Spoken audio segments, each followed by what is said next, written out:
Good morning, Oklahoma. Welcome to Cow-Calf Corner on Sunup TV. This week, we talk about preparing for winter calving. Winter calving always potentially poses some unique challenges to us. We've got cold weather, potentially wet weather. Calves born through the winter months can tend to be a little heavier than the ones that come at the end of summer. And it's the time of year in Oklahoma when we're primarily responsible for providing all the nutrition for cows in the form of harvested forages or supplemental feed. We're dealing with fewer daylight hours, so we create some unique challenges. So how do we get ready for all this stuff that we're going to face? Get prepared.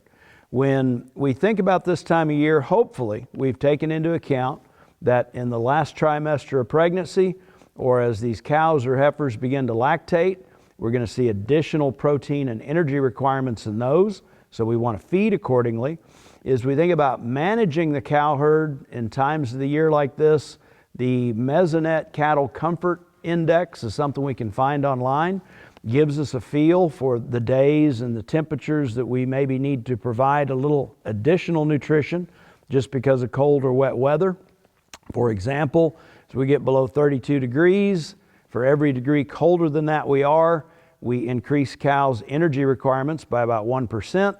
If you've got a wet hair coat or a cow is wet all the way to the skin, that's going to go up by 2% for each 1 degree temperature we are below 32. So that's a handy tool we can use in management to feed accordingly. If we think about just managing those cows themselves, if we can possibly set up some windbreaks, some shelter, potentially some bedding in cases where we may have a muddy ground or snow on the ground, that can be really beneficial to cows. And it's good if we can separate our heifers from the mature cow herd. Just because heifers are inexperienced, they may need a little more assistance in terms of the calving process or helping claim that calf when it comes along for the first time. If we think about other things we can do to be prepared, it's good to do a walkthrough on the corral or the working pens, make sure our alleyway, our chute, all that stuff is in good working order. If we've got a calving barn or an area that we work cattle, making sure the lights are in good working order is important, so we're not tackling that or dealing with it at the same time we find ourselves trying to provide assistance for that first heifer that needs help. And it's good to have what we refer to as a calving kit put together and just various things you may need through the process of calving season. In no particular order, I've got some stuff laid out on the table here, but in the calving kit, we can pack it around in a bucket, a toolbox, or some kind of cooler, some paper towels, potentially a larger bath towel that you may want to have on hand if you get a wet calf or something that needs to be cleaned up or dried off, some kind of a lubricant, which we'd put in a smaller bottle to keep in our calving kit. We wouldn't want that whole gallon jug necessarily with us. Some sort of antiseptic if we have to intervene and help a heifer or cow. We want to be clean. We want some lubrication for that.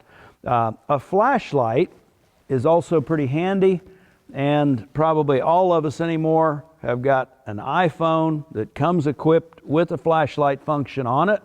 So as opposed to having flashlight and batteries, you may just use your iPhone in some cases for light. OB chains are going to be pretty critical to have if we have to provide assistance to get those on. We've got the OB chains and the handles there for those. I don't have a calf puller to show you this morning, but obviously we want to know where that's at. Make sure it is clean and in good working order. And a rope halter is something I always like to have on hand. I think it comes in really handy. Certain cows or heifers, if we can't get them to a chute, just to be able to halter them up and maybe tie them off to the pickup or whatever while we provide assistance can be really beneficial. OB sleeves are going to be handy. Maybe we don't need the whole box, but just take a half dozen of those sleeves out, put it in our calving kit so we've got it if we need it. And if we get in situations where we need to provide colostrum, whatever form of colostrum we've got on hand, and a feeding tube and bottle to get that colostrum into those baby calves whenever in the first few hours that they're born becomes really critical. So those are the things I would have on hand in my calving kit. Again, the key thing is to be prepared. We think about a baby calf whenever it hits the ground this time of year. It's coming out of its mother's womb, which is 101 to 102 degrees. If a calf was born here this morning, that means it came at about an 80-degree temperature drop from what it had been living in for the past 280 days or so. And we need to be there to intervene and help if we've got cold, wet, muddy, or potentially snowy ground. And those calves are equipped with some brown adipose tissue. It's going to help them burn it and generate some internal heat. But if it gets extremely cold, a lot of this stuff is going to be important to us to get those calves off to a good start. If they do get a little cold stress or hypothermia, it makes them more susceptible to naval infections, scours, and pneumonia, and we want to head that off as well as helping them get off to a good start. Thanks for joining us this week on Cow Calf Corner.